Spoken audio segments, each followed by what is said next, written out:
তাওবার নামাজ পড়ার নিয়ম কিভাবে আপনি তাওবার নামাজ পড়েন? অনেকেই আছি অনেক গুনাহ কাজ করে ফেলেছি, এখন অনেকে মনে হয় আল্লাহ তাআলা আমার গুনাহ ক্ষমা করবেন না। অবশ্যই দুনিয়ার সকল দরজা বন্ধ হয়ে গেলেও আল্লাহর দরজা কখনো বন্ধ হয় না। আল্লাহর দরজা বান্দার জন্য অলওয়েজ খোলা থাকে। এজন্য আপনি যখনই সুযোগ পান আল্লাহর কাছে তাওবা করে নেবেন। তবে তাওবার জন্য কিছু শর্ত আছে, কিভাবে আপনি তাওবার নামাজ পড়বেন এবং তাওবার নামাজের নিয়ম কি, এবং বিশেষ করে তাওবার কিছু শর্ত আছে, এগুলো আগে আমাদেরকে জানতে হবে।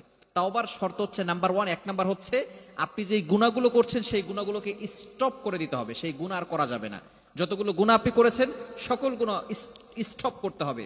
অর্থাৎ আপনি সুদ খাচ্ছেন, আপনি তাওবা করছেন, সুদও খাচ্ছেন, আপনার তাওবা কবুল হবে না। আপনি ঘুষ খাচ্ছেন, তাওবা করছেন, এই তাওবা আল্লাহ তাআলার কাছে অ্যাকসেপ্ট হবে না। আপনি জেনাও করছেন, আবার তাওবাও করছেন, এই তাওবা আল্লাহ তাআলার কাছে অ্যাকসেপ্ট হবে না। আপনি হারাম রিলেশনে আছেন, আবার আপনি তাওবা করছেন, এই তাওবা আল্লাহ তাআলার কাছে অ্যাকসেপ্ট হবে না।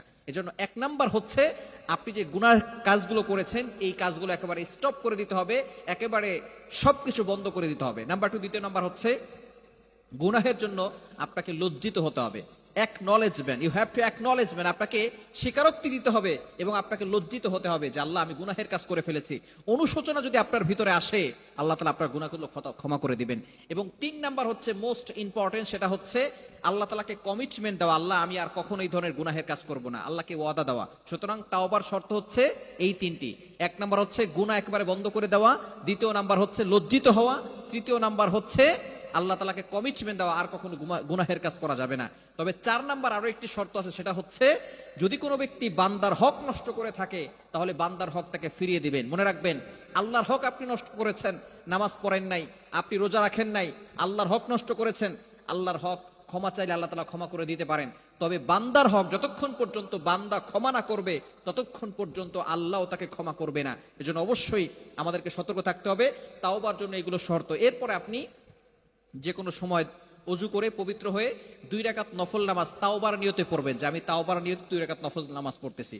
2 রাকাত নফল নামাজ পড়ে এরপর আপনি ইস্তেগফার পড়বেন, আস্তাগফিরুল্লাহ রাব্বি মিন কুল্লি যামবি ওয়া আতুবু ইলাইহি লা হাওলা ওয়ালা কুওয়াতা ইল্লা বিল্লাহিল আলিয়্যিল আযীম।